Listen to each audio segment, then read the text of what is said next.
In the early hours of Friday, October 10th, Russia launched one of its most intense aerial campaigns yet, focusing its fire on Ukraine's energy infrastructure. According to Ukrainian officials, the barrage included 465 drones and 32 missiles targeting major cities such as Kyiv, Sumy, Zaporizhzhia, and Kryvyi Rih. Ukraine's air defenses managed to intercept a large share, some 405 drones and 15 missiles, though not before many penetrated and struck civilian infrastructure. The result was devastating. In Kyiv alone, over 800,000 customers lost electricity at one point. Metro services stopped, water supplies faltered, transport ground to a halt. In the city, one 17-story residential building caught fire after being struck. Across the country, authorities reported 9 regions experiencing power outages. Tragically, civilians were hurt. In the capital, at least 12 people were injured, and 8 were hospitalized. A 7-year-old youngster lost his life, and multiple others were injured in Zaporizhzhia. Later, President Volodymyr Zelensky blasted Russia over the attack's timing, claiming that it was carried out in bad weather to reduce Ukraine's air defense's effectiveness by 20 to 30%. He noted that Ukraine now has to defend about 203 energy installations across the country, despite the fact that the strike was powerful, but definitely not fatal. While sporadic outages persisted, many Kyiv residents had their electricity back by midday the next day. Behind the scenes, this strategy is not unique. Russia has frequently targeted Ukraine's energy grid as winter approaches, hitting transmission lines, gas facilities, and power plants in an effort to lower civilian morale and compromise vital services. Ukraine in turn views such attacks as violations of international law when they disproportionately affect civilians. The Kremlin, unsurprisingly, presents the strikes as necessary measures to protect Russian interests or even as humanitarian acts, though experts widely reject that framing. Unconfirmed, full Russian internal rationale. Ukrainian forces responded swiftly. On the night of the attack, drones struck energy infrastructure deep inside Russia, particularly the Belgorod region, cutting power to hundreds of thousands of residents. Local governors claimed the blackout resulted from falling debris, denying Ukrainian responsibility. One regional governor warned of possible rolling blackouts in the near future. But Kyiv's reach did not end at the border. In a bold escalation, Ukraine's drones struck the Bashneft oil refinery in Ufa, some 1,400 kilometers from the border, one of Russia's major refining hubs.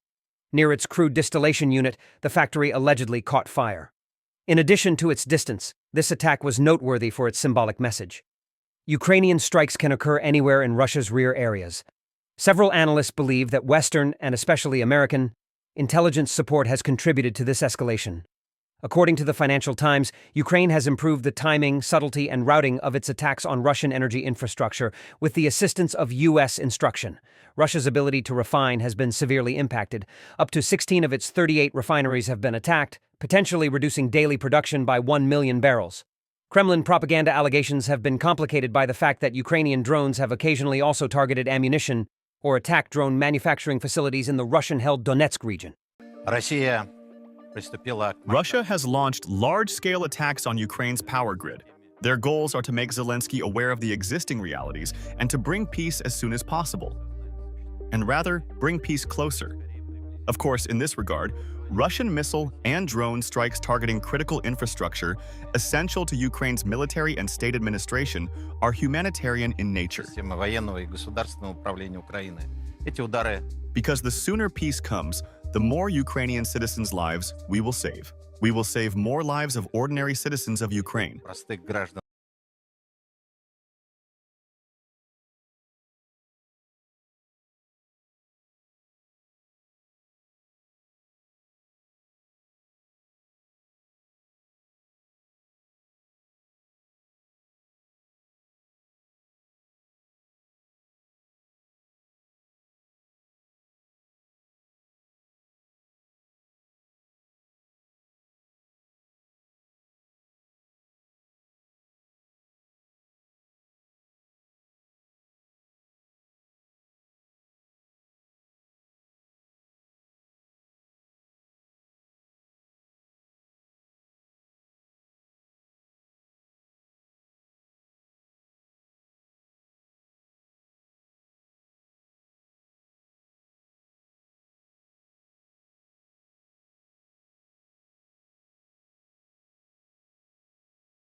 The Kremlin, predictably, has sought to portray these attacks as sabotage disguised as military necessity. Russian state media has demanded reparations from Europe, claiming Ukraine's acts damage Russia's economy. Yet this narrative glosses over the fact that it was Russia that invaded Ukraine and initiated much of this conflict. Unconfirmed. Whether the legal basis in Russian claims holds under international law. The human toll of this tit-for-tat war on infrastructure is severe. As winter draws near, Ukrainian citizen hardship is exacerbated by damaged power plants, malfunctioning water delivery systems, and suspended public transportation. In certain situations, cold, darkness, or a lack of medical assistance might endanger vulnerable groups such as the elderly, hospitals, and houses. The complete number of fatalities from infrastructure strikes across the country is unknown. In the meantime, common people in Russia were left helpless for hours, stuck in elevators that wouldn't start, traversing streets that were completely dark, and terrified about when the lights would come back on. The claim that blackouts were caused by falling debris rather than deliberate drone strikes seems implausible given the growing body of evidence showing drone assaults on Russian infrastructure. Beyond the immediate human and logistical impact, the conflict has broader strategic implications. Energy, refining, and logistics networks are critical nodes in modern warfare. Interrupt them, and supply lines falter, morale dims, and operational reach shrinks. Analysts now view Ukraine's long-range drone strikes as part of a pivot, shifting from purely defensive operations to strategic pressure deep inside Russia. However, there are moral and legal concerns with this escalation. Attacks must differentiate between military and civilian objectives, and refrain from causing disproportionate harm to civilians in accordance with international humanitarian law. Unless there is an obvious military need, striking energy infrastructure that primarily serves people may be against those principles. However, given the devastation to civilians and the obvious retaliatory logic, the Kremlin's story of humanitarian strikes seems unconvincing. Analysts warn that both sides are now fighting for narrative validity in addition to land. The stakes are bigger than ever as winter approaches. Under fire, it is easier to cause damage to infrastructure than to rebuild it. Powerless hospitals, disrupted heating systems, and constrained civilian resilience will pose political and humanitarian crises.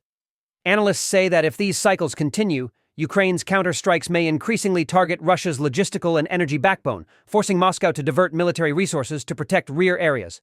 In the coming days, 3 questions will matter most. First, how resilient will Ukraine's energy restoration work be?